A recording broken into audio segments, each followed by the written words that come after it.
Hey guys, welcome back. In this quick video, I'm going to show you how to get Twitter Blue in any country. So let's get started. Open up twitter.com on your web browser on your laptop, or you can also open up your Twitter app. Once you're there, you will see the option for Twitter Blue available under your bookmarks. Select the Twitter Blue option and it will show you the pricing plan. There are two options available, an annual plan and a monthly plan. If you go with the annual plan, you'll be saving up to 12%. After selecting your plan, click on Learn More. Here you'll get more information such as longer tweets, edit tweets, NFT profile pictures, and more. Select the pricing plan you want, sign in, and verify your phone number. Once you verify your phone number, you will be able to get Twitter Blue. You can also enter your personal information such as your Apple ID if you have one, which will make it easier for you to get Twitter Blue.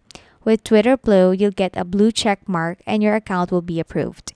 So that's how you can get Twitter Blue in any country. It's very easy. All you need to do is verify your phone number and have an activated Twitter account. I hope this was helpful. Don't forget to give this video a big thumbs up, leave a comment down below, turn on the bell notification, and subscribe to our YouTube channel for more amazing content. Thank you for watching.